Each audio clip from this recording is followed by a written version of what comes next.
In case you're feeling demotivated about CELPIP speaking, let me show you this review from one of our students. They got a CLB 10, writing and reading 10, speaking and listening 11. So overall CLB 10, ITA received, and off they go to their Canadian immigration dreams. So there are many success stories like these, and as you can see in this review, the student used our course, which you can find in the description. Check it out, it's right there. The link is also in the Shopify store.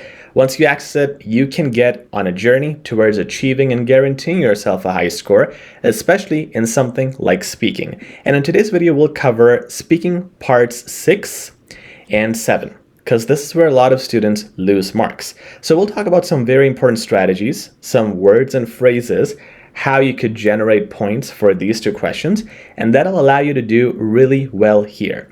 This question, number 6, is 1 minute long. Number 7 is 90 seconds long. So a lot of your marks come from here. That also means a lot of your marks can be lost here, and that will affect the entire speaking test. So let's have a look at question number 6 and how to make this perfect.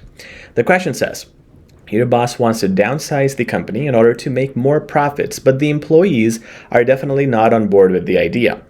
Now, either convince your boss to consider alternatives, or explain to your colleagues why downsizing is the need for the company at the moment. If I were you, how I would practice this at home would be not picking the thing that is easy for me to speak on. At home, I'm going to choose the topic that is hard for me. Either I'll do that or I'll speak on both. And these techniques help me practice more and help me practice in hard scenarios. Then in the real exam, I'll pick the easier thing and it will become super easy for me. So that's the one thing I want to do. And in this case, let's say we talk to our boss. Let's talk about the points you can generate. All you got to do, guys, is generate 2 points. That's all you have to do. It's 60 seconds. The rest of the time will be taken up with your introduction, conclusion, your emotional intelligence points, your alternatives, and we'll talk about all of that. But first, let's talk about the 2 points. So what is harder for me here is to talk to the colleagues. So we'll get to them. But let's talk about the boss first. If I want the boss to consider alternatives, the 2 points will be, and you can pause the video and do this yourself, then you can play the video, because here's what I would tell my boss. I would tell the boss that, hey, if you think about not firing them, we can have a good positive image in the media for our company because we're not downsizing in this market.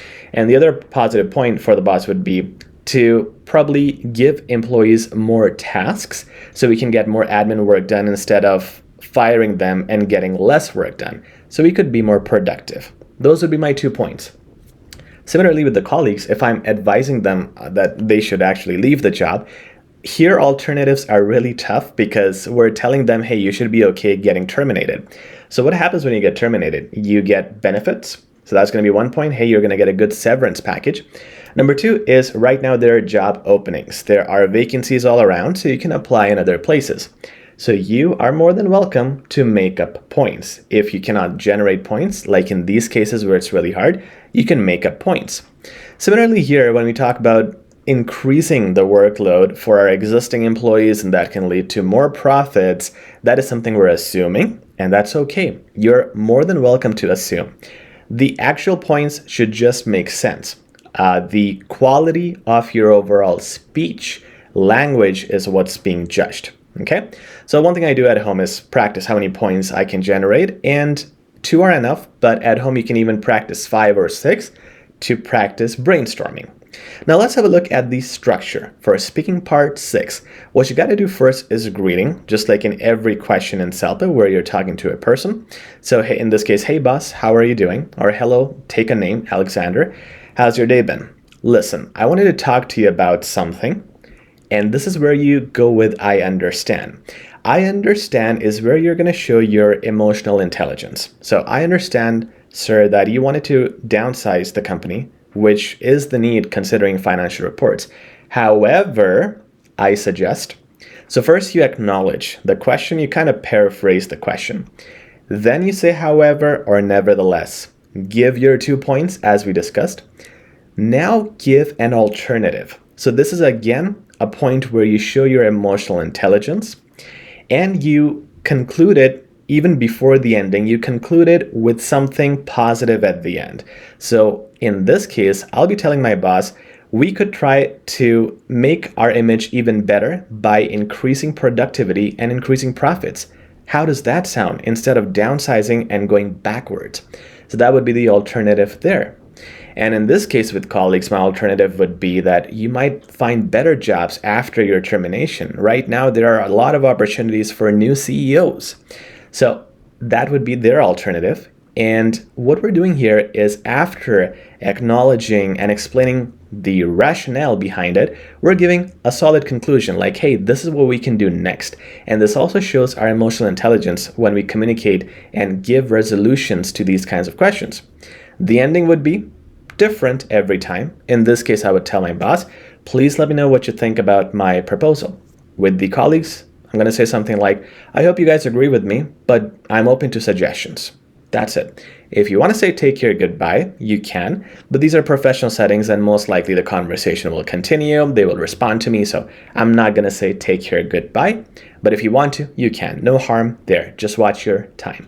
So the structure here is greeting, I understand that, acknowledgement, 2 points, alternative, ending. Now let's look at part 7. So here on your screen, you have some important words and phrases, but before I show you that, let's scroll down and look at this question. Customers should pay a fee whenever they return or exchange goods due to the extra work the staff has to do. What is your opinion on this? Once again, my opinion is they should pay a fee, but at home, I'm going to talk about the opposite opinion. Okay, so a few things here. At home, you want to practice with the opposite, pick the harder thing, or you could do both sides if you have enough time. Now, in this case, it's really controversial because some people agree and some people don't. If you decide to do both sides, and I get this question often, that can I do half and half? You will lose marks. You don't do that in CELPIP Speaking Part 7. You have to pick one side, stick to it, and give 2 to 3 points why you selected your side. You can criticize the other side, but you should not support both sides. It does not say discuss both sides.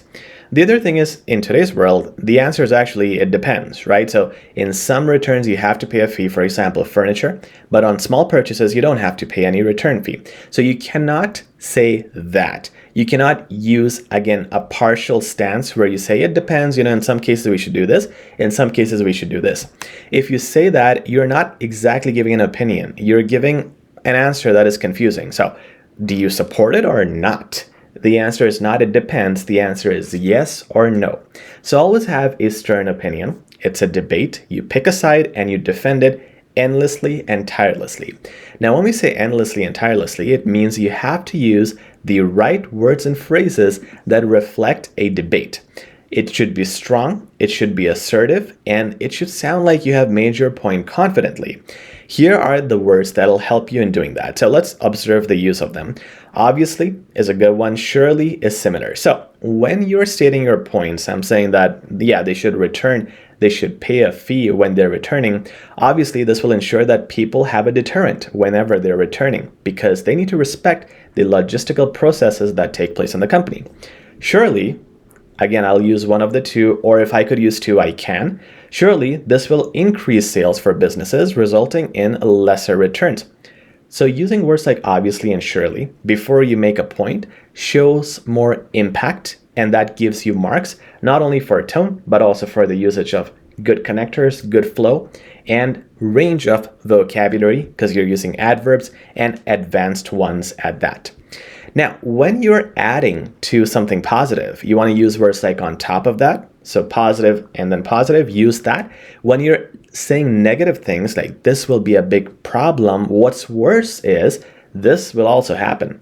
So that could be used for negative tones. And that is, again, something that is gonna not only be a random connector, but it's gonna be appropriate to the theme, to your tone, negative or positive.